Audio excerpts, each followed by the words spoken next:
Hello, welcome to the Herbalist Apothecary. I'm Stefan Jorgensen, herbalist. Today we're going to start harvesting our beautiful elderflower for drying. I'm also going to make some elderflower champagne from it, and that'll be for some of our students on our skincare courses and soap making course as well in a couple of weeks, in about a month's time. So that'll be a really nice way to finish off the day. So a nice glass of elderflower champagne, and they'll already have been using it as sort of like a cleanser and sort of an emollient for the skin. So, and like I said, emollients are for moisturising on the outside, yeah, and sort of like keeping moisture in. And it's also a great way of like fading freckles. Elderflower promotes clear, fair skin. So, Miss Elder, your properties are going to be very much sought after. So we have our basket here, and what we do when we harvest elderflower, first of all, we're going to always ask her, and I've spent a little bit of time with her first of all before we start this video, and yeah, very happy to supply some of her fabulous medicine and properties to us.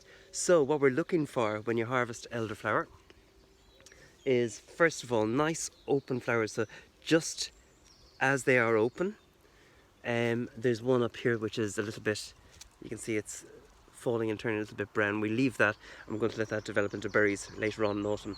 You only harvest 10% of actually what's on the plant maximum, so you need to leave the rest for the birds and for actually reproduction as well of the plant. And also if you have berries and autumnal fruits and stuff like that, and that you'll need to harvest those as well in autumn. So here she is, and like I said as well before, just recapping a little bit, the roots used, the bark is used, the leaves are used for burns, and it's an emetic as well, the bark, so it can help you vomit, and it can also cause diarrhea as well, depending on what properties you're looking for and how much your dosage is.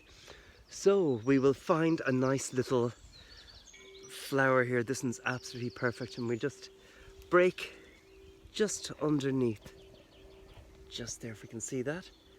We ask her gently, and we take that away. We just usually what we need is sometimes like a little scissors or something on it, but this is quite, there she is.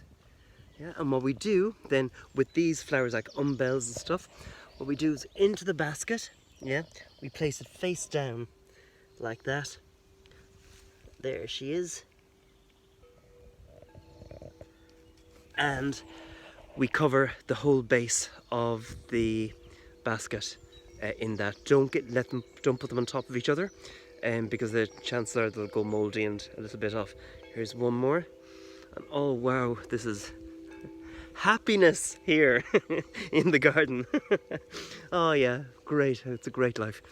So what I'm going to do, I'm going to continue to do this. There's also, if you're harvesting elderflower, make sure that when you do smell it, and they're all small little flowers, there's some plants here that look, I'll show you, look a little bit like elderflower, with umbels.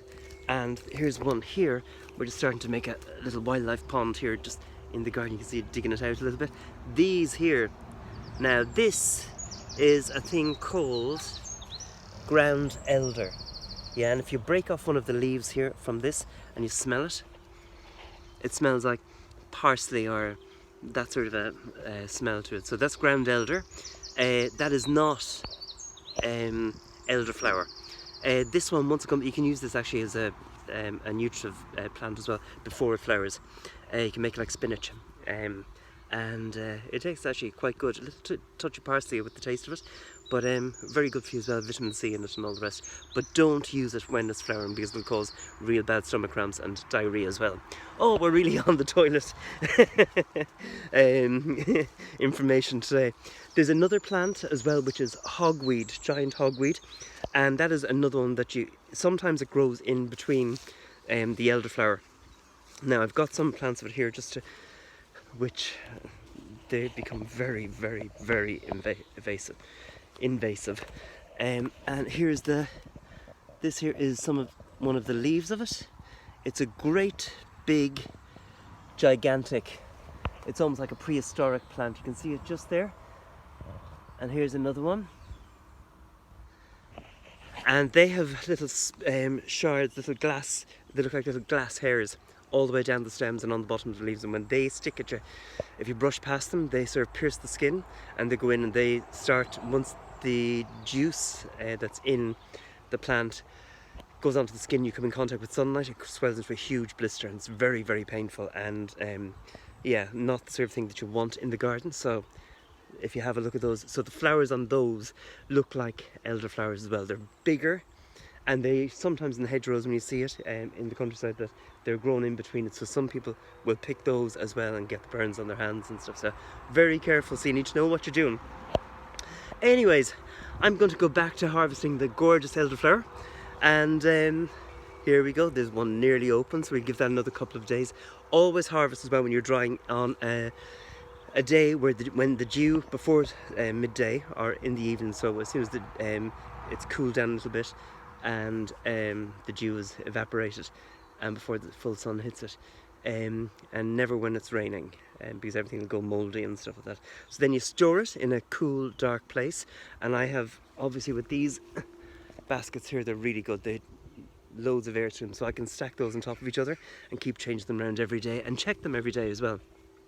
Just move the flowers as well, so they so they get enough air to them all. So that's really elderflower, and that's how to harvest it and what you're looking for with them as well. So the flower is just open and smelling absolutely gorgeous. So until next time, thank you very much for watching and take care.